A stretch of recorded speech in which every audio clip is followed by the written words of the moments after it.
Sejam muito bem-vindos a mais uma aula aí do nosso treinamento.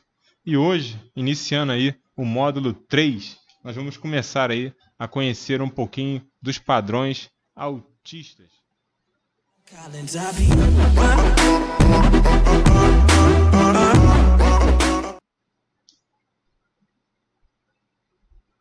Padrões autistas. Os padrões autistas são encontrados após tendências de baixa nos preços. Localizam-se principalmente nos fundos dos gráficos e sinalizam ao investidor a possibilidade de reversão dessa tendência, indicando pontos de entrada no papel. Então, o primeiro padrão, nós temos aí o martelo, tá? O martelo é uma figura formada por um único candle e se caracteriza por um candle de corpo pequeno com uma longa sombra inferior. A sombra inferior deve ter no mínimo 2,5 vezes o tamanho do corpo para ser um martelo. Quanto maior a sombra inferior, mais significativo é esse sinal. Não deve ter sombra superior, ou se tiver essa sombra, dela deve ser bem pequenininha, ou seja, bem insignificante. Analistas japoneses, mais ortodoxos, mais tradicionais, costumam até descartar a figura se existir alguma sombra na parte superior, preferindo considerar somente a forma clássica, ou seja, aquela sem sombra.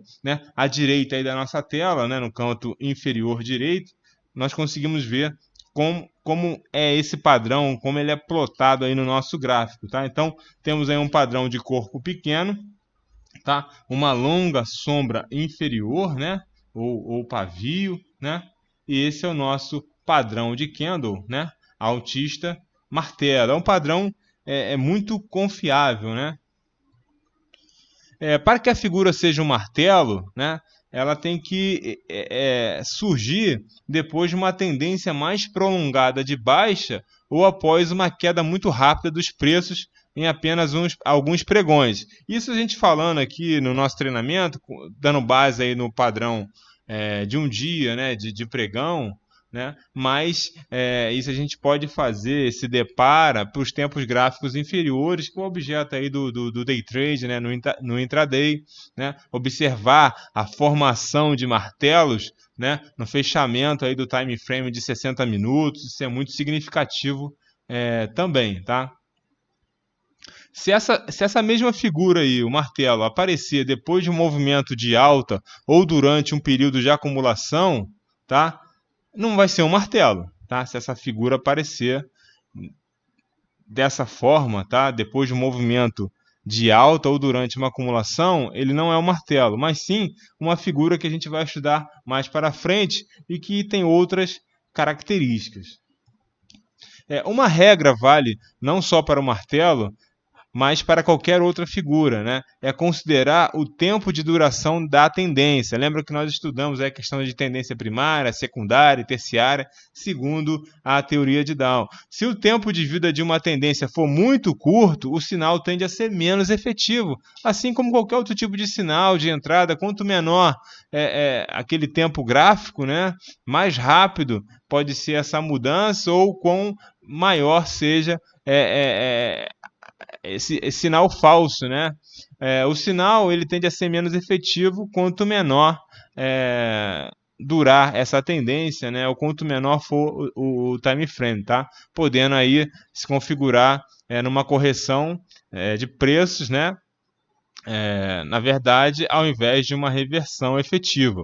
A cor de um martelo não é um fator importante, todavia, sempre daremos certas preferências para a figura branca, já que representa uma alta do dia, ou seja, o martelo ele pode ocorrer também com esse candle, esse padrão, como um negro, ou vermelho, que seria o negativo, ou branco, ou seria o padrão clássico, ou verde, tá bom? Então fiquem atentos aí de acordo com a configuração que você está na sua plataforma, dos candles, das cores, das cores que você usa, e pode ser outras cores também, mas geralmente essas que eu coloquei são as mais usuais.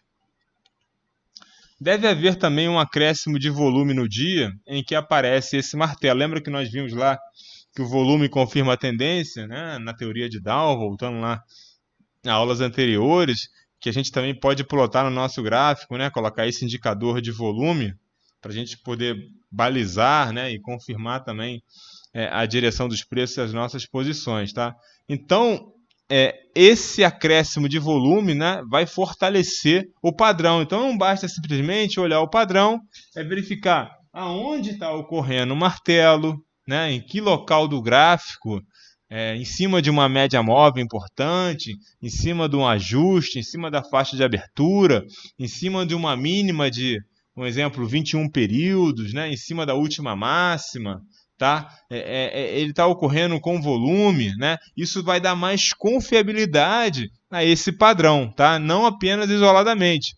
E lembrando que quanto menor o time frame, né, mais fraco é esse sinal, né, esse padrão de confirmação.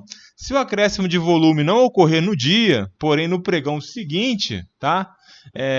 E esse dia for um candle de alta, ou seja, continuando ali o padrão de alta, né? Esse padrão aí vai estar sendo validado, tá? O martelo é uma das figuras com maior força de reversão entre os padrões altistas, então sempre aparecendo depois de um período aí de queda de preço, tá? Então o martelo branco, né, ou verde, é chamado de Powerline, devido à sua força de reversão. Fiquem atentos aí a esse padrão. Nós temos aí dezenas de padrão para estudar, mas nem todos têm a mesma confiabilidade, né, de reversão altista como este padrão. Então são aqueles padrões que a gente vai sempre estar buscando aí no nosso gráfico. Tá? O sentimento de mercado por trás do martelo, né? O mercado, um exemplo, vinha em declínio, né? A cada pregão praticando preços mais baixos. E num determinado dia, um volume alto de negócios causa uma baixa, que antes do final do pregão retorna ao valor de abertura, né? Ou até ultrapassa, né? No caso do martelo branco ou verde. Demonstrando o que com isso? Que os vendedores não estão dispostos a praticar preços ainda mais baixos e que a insistência em subi-los um pouco foi aceita pelos compradores. Então, os compradores aceitaram a pagar um pouco mais por aquele ativo. Tá? Isso demonstra interesse do mercado em adquirir aquele papel, ou ativo, e o que chamamos aí de força compradora, que vocês também podem rever esse conceito aí nas aulas anteriores. Ao perceber isso, os vendedores começam a oferecer seus ativos, né, gradativamente mais altos, né? Os compradores, ao enxergarem o potencial de lucro, né, na ânsia de adquirir logo esse papel, começam a aceitar os aumentos de preço e assim pode-se iniciar esse movimento de alta. Raio-X do padrão. Como identificá-lo? Um candle com corpo pequeno, sem sombra superior e grande sombra inferior, com pelo menos 2,5 vezes o tamanho do seu corpo, né? E se tiver aquela sombra superior, tem que ser bem pequenininha. E onde encontrá-la? No fundo de uma tendência de baixa prolongada ou após uma queda muito rápida, né? Uma queda aí de volatilidade. Fatores psicológicos por trás do martelo. Na figura, vemos um exemplo real de um martelo no Ibovespa, tá? Então, olha aí que ele ocorre, né? Foi um martelo verde, né? Ou seja, positivo o fechamento dele acima da abertura, depois de uma queda acentuada. Então, depois desse surgimento desse padrão de candle, martelo, é uma boa entrada, um bom sinal de entrada, né? É claro, com confirmação do volume, a gente faz essa entrada e imediatamente se colocaria o stop na sombra, ou imediatamente abaixo da sombra, ou um local técnico que esteja próximo aí. Aqui é só um exemplo desse padrão. Essa aí foi nossa aula de hoje sobre o martelo e a gente se encontra aí na próxima aula.